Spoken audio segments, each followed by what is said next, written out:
Hi everyone, आज अपने बात करेंगे कॉर्पोरेट बॉन्ड के ऊपर एंड देन मैं आपके सामने लाइव अभी कॉर्पोरेट बॉन्ड खरीदूंगा। शुरू करते हैं।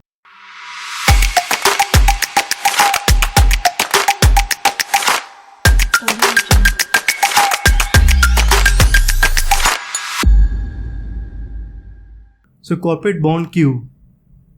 ये अच्छा सवाल है, but before I proceed I just wanted to make sure one thing. मैं कोई भी वीडियो सिर्फ इन्फॉर्मेशन देने के लिए नहीं बनाता। मैं उनका ही वीडियो बनाता हूँ जो मैं खुद करता हूँ अपने लाइफ में, जिसमें प्रैक्टिकली अपने लिए करता हूँ। तो सिंस अब मैं अपने लिए करता हूँ तो आई थिंक कि लेट मी डॉक्यूमेंट दिस। अगर किसी को ये हेल्प हो तो आप जब भी मेरा वीडियो देखोगे तो ये सिर्फ इन्फॉर्मेशन देने के लिए नहीं है, rather I firmly follow that procedure first. ठीक है ना? मैं वो चीज़ों को खुद पहले करता हूँ and if that work for me then I just document the process the way I'm doing, that's it. Okay, so corporate bond क्यों? well, मुझे ऐसा लगता है हम जो भी अर्न करते हैं उन पैसों को हम नॉर्मली अपने बैंक में रखते हैं, राइट? बट अगर हम पैसों को सिर्फ बैंक में अपने रखते हैं तो इन्फ्लेशन को भी बीट ही नहीं कर पाएगा। आज के डेट में हमारा इन्फ्लेशन है 6.95, अराउंड 7। सो अगर हम पैसों को अपने 7% से ग्रो ना करें तो हमारा पैसा बैंक में अगर रखते भी है फिर भी वो नुकसान ही हो रहा है, राइट? क्योंकि महंगाई इतनी बढ़ती जा रही है, 7% हमारा इन्फ्लेशन रेट है। तो अगर हम बीट ना करें इन्फ्लेशन को तो कहीं ना कहीं हम अपने पैसों को गंवा रहे हैं बैंक में रखे। आज के डेट में हमारे पास क्या क्या ऑप्शन है बैंक में? Normal saving account, second fix deposit and then MIS, ये सब ही ऑप्शन है, राइट? आज के डेट में कोई भी normal bank SBI, HDFC, ICICI क्या देता है? अगर SBI की आप मानो तो 2.70% वो अपने सेविंग अकाउंट में देते हैं। बट अगर हम बात करें HDFC, ICICI, एक्सिस बैंक, तो उनका रेट भी समहाउ 3 to 3.5 यही है, राइट? तो अगर हम अपने पैसों को बैंक में रखते हैं तो हमें क्या मिल रहा है? 3.5% मैक्सिमम, राइट? जबकि इन्फ्लेशन 7% है। ये रहा सेविंग का। Let's talk about fix deposit. अगर हम फिक्स डिपॉजिट करते हैं अपने पैसों को तो क्या मिलता है? ये डिपेंड करता है कि आप कितने सालों के लिए रख रहे हो, राइट? बट अगेन अगर आप फिक्स डिपॉजिट की भी आप देखो तो उसका रेट ऑफ इंटरेस्ट हमें मिलता है अराउंड समवेयर फ्रॉम 5% to 6% और may be 6.5%, that's a max, right? Again अगर हम अपने पैसों को फिक्स डिपॉजिट में भी रखें तो भी ये इन्फ्लेशन को बीट नहीं कर पा रहा है। बट मेरा सिर्फ ये मकसद है कि मैं अपने पैसों को ऐसे एसेट्स क्लास में रखूं जो इन्फ्लेशन को बीट करे। तो हमारे पास क्या ऑप्शन बचा? Stock market, mutual fund, right? ये दो ऑप्शंस हैं। गोल्ड भी है third, right? Let's talk about stock market. Stock market, I firmly believe in stock market, ठीक है ना? एंड मैंने एक वीडियो बनाया है how to make 100 crore through stock market in investing, आप देख सकते हो। अगर हम स्टॉक मार्केट की बातें करें तो आई firmly believe that stock market में अगर आपको पैसा रखना है तो कम से कम आपका गोल 10 ईयर्स तो होना ही चाहिए। 10 year the least amount of time you should be invested. इससे पहले आप रिटर्न मत सोचो। तो अगर आपको आने वाले 10 सालों में वो पैसा ना लगे तो स्टॉक मार्केट मेरे नज़रिए में सबसे अच्छा ऑप्शन है। बट आपका गोल शॉर्ट टर्म है तो क्या होगा, मैं उस पर आता हूँ। सेकेंड हमारे पास ऑप्शन था mutual fund. Again mutual fund भी शुड बी एटलीस्ट 10 ईयर्स। उसके पहले आप रिटर्न मत सोचो। तो आप अपने उन पैसों को भी पार्क करो म्यूचुअल फंड में जो आपको आने वाले 10 सालों में ना लगे। अब बात करते हैं short term and corporate bond. Short term, right? मुझे लगता है शॉर्ट टर्म के लिए सबसे अच्छा ऑप्शन है फिक्स डिपॉजिट। आपने सही सुना, फिक्स डिपॉजिट। मैं जब शॉर्ट टर्म की बात कर रहा हूँ तो मेरा गोल अप टू 1 ईयर्स है, ठीक है ना? जो आपको हो सके वो पैसा जो आपको कल लगे या विद इन 1 ईयर लगे। तो मुझे लगता है कि यार in that situation fix deposit चाहे वो कोई भी रेट में हो, 4%, 5%, 6% ही क्यों ना मिले, फिक्स डिपॉजिट एक अच्छा ऑप्शन है शॉर्ट टर्म के रूप में। बट अब ये सवाल आता है कि कॉर्पोरेट बॉन्ड कब ले? फिर कॉर्पोरेट बॉन्ड आपको मिड टर्म इन्वेस्टमेंट के लिए सोचना होगा। अगर आपका गोल 1 साल से ऊपर और 5 साल के नीचे है then only you should think of corporate bond. And corporate bond का नॉर्मल 10 ईयर ही 1 साल, 2 साल, 3 साल, 4 साल या 5 साल तक होता है मैक्सिमम। 5 साल से ऊपर कॉर्पोरेट बॉन्ड नहीं होती। मुझे आई डोंट थिंक नहीं होती। तो कॉर्पोरेट बॉन्ड में आप उन पैसों को ही डालो जो आपको मीडियम टर्म में चाहिए, 2 सालों में चाहिए, 3 सालों में चाहिए या 4 सालों में चाहिए, उन पैसों को ही आप कॉर्पोरेट बॉन्ड में डालो। तो मैंने एक रिसर्च कंडक्ट किया खुद के लिए और मैंने ये पाया कि पहले कॉर्पोरेट बॉन्ड रिटेल इन्वेस्टर के लिए नहीं होती थी, वो बड़े बड़े इन्वेस्टर के लिए होती थी, क्योंकि उनका टिकट साइज काफ़ी बड़ा होता था, 100 करोड़, 200 करोड़, 300 करोड़, 500 करोड़। तो बड़े बड़े इन्वेस्टमेंट हाउस के लिए वो होते थे। देन हमारे पास क्या ऑप्शन है? Then I found a platform called wind wealth, and ये काफ़ी सिक्योर्ड प्लेटफॉर्म है। मैं खुद अपना पैसा इन्वेस्ट करूँगा। सो एंड ये विंड वेल्थ जो है वो बैक्ड बाय जीरोधा एंड बड़े बड़े इन्वेस्टर कुणाल शाह और भी बड़े बड़े इन्वेस्टर ने इसे बैक किया है। तो काफ़ी सिक्योर्ड प्लेटफॉर्म है फॉर श्योर। अंकुर वारे को भी इस प्लेटफॉर्म के बारे में बात कर चुके हैं। तो कॉर्पोरेट बॉन्ड आपको कब सोचना चाहिए? अगर आपका प्लान मिड टर्म इन्वेस्टमेंट है देन ओनली आपको कॉर्पोरेट बॉन्ड के बारे में सोचना चाहिए। दूसरा, इसमें रिस्क तो है, जहां भी आप अधिक इंटरेस्ट देखोगे ना उसमें रिस्क तो थोड़ी बहुत इन्वॉल्व होगी ही होगी। बट हाँ, मैं तो पूरा रिसर्च करके इसमें जा रहा हूँ, आप अपना रिसर्च देख लेना, ठीक है ना। ये सिक्योर्ड है तभी मैं खुद जा रहा हूँ, फिर भी इसमें रिस्क तो है। So before I start live investing on wind wealth, मैं आपको 2 रिस्क के बारे में बताता हूँ। पहला कि ये एक लॉकिंग पीरियड होती है इसमें। आज के डेट में फिक्स डिपॉजिट में या सेविंग अकाउंट में कोई लॉकिंग पीरियड नहीं होती है, right? But when it comes to corporate bond there is a locking period. तो please please please make sure कि आप कब पैसों को कभी भी नहीं उठा सकते, एक लेटर लिखकर या एक ईमेल लिखकर नहीं। उसका जब मैच्योरिटी डेट है then only you could withdraw that amount. वो अपने आप बाय डिफॉल्ट आपके अकाउंट में चला जाएगा, but on the time of maturity only, not before that. तो ये आपके जहन में होनी चाहिए। दूसरा, फ्रॉड रिस्क। मानते हैं कंपनी रिलायंस फॉर एग्जांपल, वो एक प्रोजेक्ट कर रहे हैं एंड वो एक कॉर्पोरेट बॉन्ड उन्होंने इशू किया। खुदा ना खास्ता मान लो वो प्रोजेक्ट चला नहीं, वो कंपनी बंद हो गई, रिलायंस बंद हो गई, तो आपका पैसा जो है पूरा जीरो हो सकता है। अगर आप अपने पैसों को एफडी में रखो या सेविंग में रखो तो आपका पैसा जीरो तो नहीं होगा, राइट? स्टॉक में भी जीरो नहीं होगा, बट इस कॉर्पोरेट बॉन्ड में जीरो हो सकता है, ये आप जान लो। बट जो प्लेटफॉर्म विंड वेल्थ है वो उन कॉर्पोरेट बॉन्ड को लिस्ट करते हैं जो कि वेरीफाइड है। तो जो भी एक अच्छे बॉन्ड के पैरामीटर्स होने चाहिए, जो भी चेक होने चाहिए, वो विंड वेल्थ देख लेते हैं and then only they list out those corporate bond in their platform. तो अगर विंड वेल्थ ला रहा है तो मैं अपना बता रहा हूँ कि I can trust those bond. Apart from that वो उन बॉन्ड्स को ही लिस्ट आउट करते हैं अपने प्लेटफॉर्म में, जो कि जितना भी मनी वो रेज कर रहे हैं उसका 1.2 या 1.5 उन्होंने अपने प्रॉपर्टी या अपने कुछ एसेट्स गिरवी रखे हैं, तो वो कोलेटरल अमाउंट देख लेते हैं एंड मैं आपको दिखाऊंगा आगे। सो इस लिहाज से तो हम क्वाइट कॉन्फिडेंट बट हाँ, आप ये प्लीज़ देख लेना। अब बात करते हैं इन कॉर्पोरेट बॉन्ड क्या देते हैं। वेल ये डिपेंड करता है कॉर्पोरेट बॉन्ड के ऊपर, but normally from 9 to 11.5% corporate bond देते हैं। रेट ऑफ इंटरेस्ट इनका होता है। अगर 9 भी मिलता है तो आप देखो हम इन्फ्लेशन को बीट कर पा रहे हैं, राइट? मेरा सिर्फ अपने पैसों से सिर्फ एक ही टारगेट है कि I just want to beat the inflation, ये मेरा टारगेट है। बट ऐसा क्यों है? बिकॉज मैं बीट नहीं कर पा रहा हूँ इन्फ्लेशन को, तो मैं पैसा गवा ही रहा हूँ ना अलग तरीके से। तो इन्फ्लेशन तो मुझे बीट करनी है। दूसरा कि हाँ, ये मिड टर्म इन्वेस्टमेंट के लिए मैं कॉर्पोरेट बॉन्ड में जा रहा हूँ।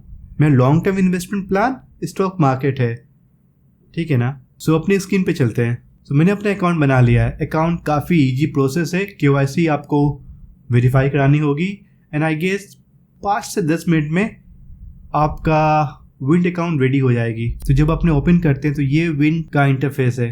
अभी आप देख पा रहे हो कि हमारे यहाँ अभी हमारे ऑप्शन में सिर्फ हमारे पास सिर्फ और सिर्फ ये 2 ऑप्शन है, राइट?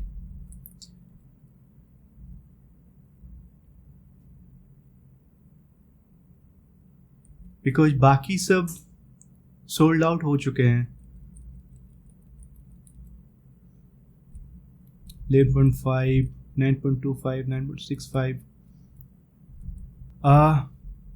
ये कल लिस्ट होने वाला है, अरे देन जून 2022। सो अगर मैं इसको क्लिक करूं, आप देख पा रहे हो ये सीनियर सेक्योर्ड बॉन्ड है। सीनियर सेक्योर्ड बॉन्ड क्या होता है मैं बताऊंगा। ओके, मिनिमम इन्वेस्टमेंट 10,000 होना चाहिए। ये लॉन्च डेट कल का है, आज 6 जून है, ये कल लॉन्च होने वाली है, बट 48% ऑलरेडी सब्सक्राइब हो चुकी है।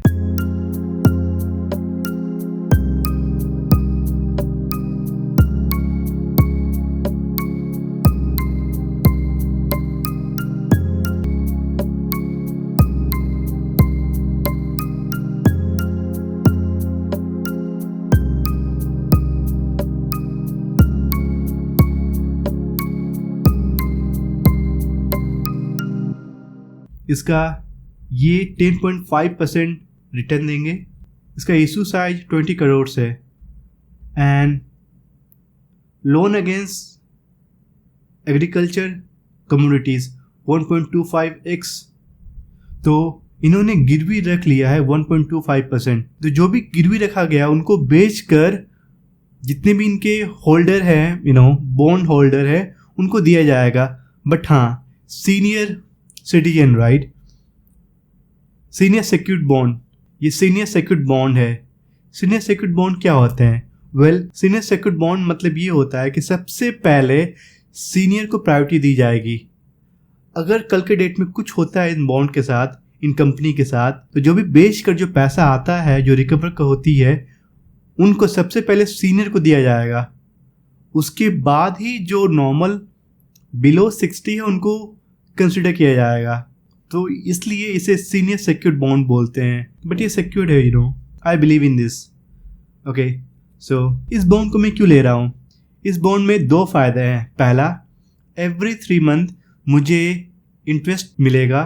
दूसरा, एवरी 3 मंथ मुझे अपना प्रिंसिपल का 1/4 मिल जाएगा। तो मानते हैं मैंने 1 लाख रुपये जमा किया, 1 लाख का मैंने बॉन्ड लिया, तो 25,000 रुपया हर एक क्वार्टर में मुझे प्रिंसिपल के रूप में मिल जाएगी, प्लस उन 1 लाख का इंटरेस्ट। अब रिमेनिंग क्या हुआ? रिमेनिंग 75,000 मेरा प्रिंसिपल हुआ। तो नेक्स्ट क्वार्टर में मुझे फिर 25,000 मिलेंगी एंड 75,000 का मुझे इंटरेस्ट मिलेगा। सो आई रिपीट, मान लो मैंने 1 लाख रुपया का बॉन्ड लिया, पहले क्वार्टर में 3 महीने बाद मुझे 25,000 रुपया मेरे प्रिंसिपल का मिलेगा, ठीक है ना, विथ इंटरेस्ट ऑन 1 लाख।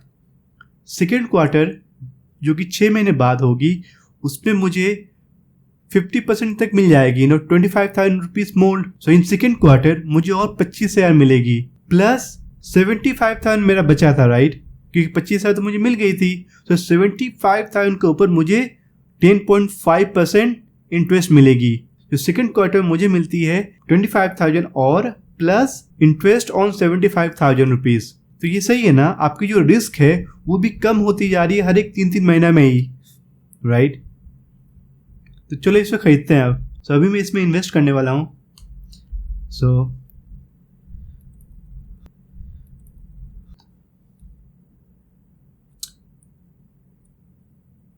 एक बॉन्ड लेते हैं तो 10,025 रुपया 52 पैसे plus pre tax return tax है, तो मैं इसे 10 लूँगा, ठीक है ना। तो मेरा अमाउंट आया 1,0255 प्लस टैक्स मिलाकर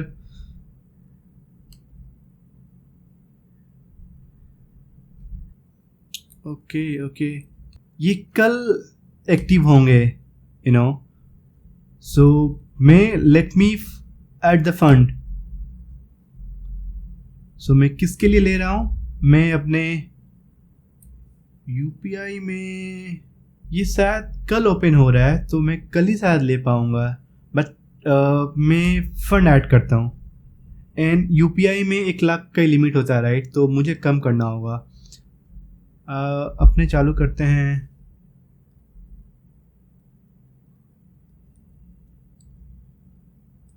30,000 से यू कुड से है, राइट, यूपीआई के जरिए अपने 1 लाख ही पेमेंट कर सकते हैं।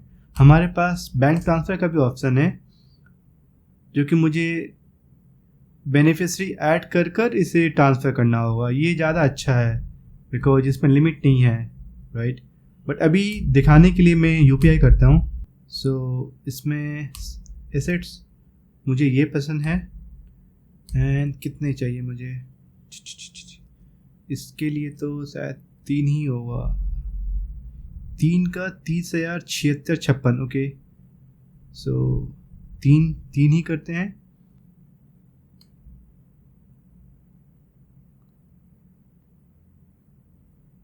Okay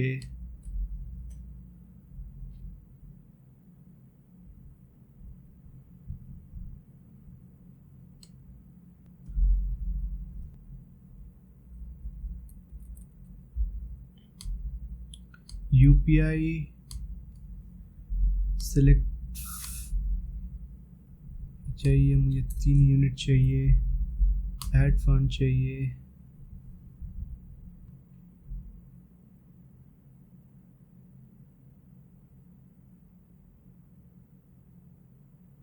okay. This page will time out, pay using UPI QR,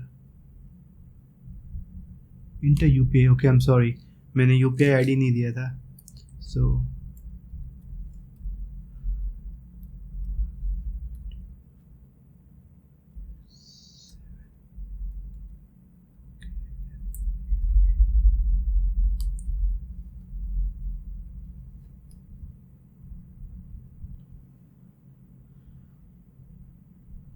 okay, so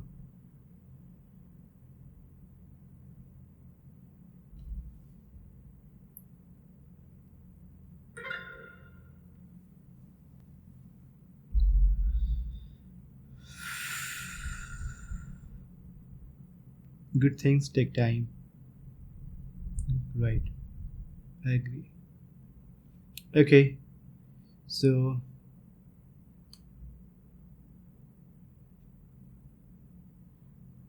add funds, all right. सो हमारे फंड में आप देख सकते हो कि 3 बॉन्ड अपने खरीद सकते हैं। 30,076.56 हमने जस्ट ट्रांसफ़र किया। I wanted to transfer for 10 bonds that comes around 1 lakh, 1 lakh something, but UPI limit है, राइट। एंड बैंक ट्रांसफ़र नहीं कर सकता अभी क्योंकि बेनिफिशियरी ऐड होने में टाइम लगती है। तो ओके, सो एसेट्स में आते हैं। 52% सोल्ड आउट। सो अगेन कल तक हमें वेट करना होगा क्योंकि ये आप देख पाओगे कि नॉर्मल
ये था मेरा कॉर्पोरेट बॉन्ड का इन्वेस्टमेंट। मैं अपने पोर्टफोलियो का 10 to 20% amount in corporate bond में डाइवर्सिफाई करने वाला हूँ आने वाले कुछ दिनों में। तो अगर हाँ, आप भी अगर कॉर्पोरेट बॉन्ड में इन्वेस्ट करना चाहते हो तो आप देख लो कोई और ऑप्शन है या नहीं, बट जो मैंने पाया, wind wealth is a great option. And हाँ, अगर आप साइन अप करना चाहते हो तो मैं एक लिंक शेयर कर दे रहा हूँ, आप इस लिंक से साइन अप कर सकते हो। ये एक रेफरल लिंक है, बट हाँ, ये कोई भी स्पॉन्सर वीडियो नहीं है। So I am just documenting my investing journey and my process and I am just making it online so that शायद ये किसी को लगे, शायद किसी के लिए हेल्पफुल हो। यही मकसद है मेरा। एक बात, अगर आप विंड वेल्थ में जाना चाहते हो, पहले आप अपना रिसर्च कर लो, पहले देख लो आपको जाना चाहिए या नहीं चाहिए। आप अच्छे से रिसर्च कर लो एंड देन अगर आपको लगता है कि आपको जाना चाहिए तो मैं बोलूँगा आप रेफरल लिंक के साथ जाओ। बिकॉज आप किसी के रेफरल लिंक से जाते हो तो आपको कुछ बोनस पॉइंट मिलती है, कुछ बोनस अमाउंट मिलती है। तो मैंने जब बनाया था, मैं गधा हूँ, आई मेड द मिस्टेक। मैं खुद से ही इसके प्लेटफॉर्म में गया एंड साइन अप कर लिया। तो जो गलती मैंने कर ली है, मैं नहीं बोलूँगा कि आप वो सेम गलती करो। आप कर सकते हो, आप उसके ऑफिशियल वेबसाइट में जाओ एंड साइन अप कर लो। अगर आपको रेफरल अमाउंट से कोई मतलब नहीं है, छोटा सा ही मिलता है बट कोई मतलब नहीं है, तो आप उसको ऑफिशियल साइट में जाओ एंड साइन अप कर लो। बट हाँ, मुझे लगा कि आपको बताना चाहिए, इसलिए मुझे शेयर कर रहा हूँ। आप चाहो तो आप कोई भी ऑप्शन से जा सकते हो। Thank you.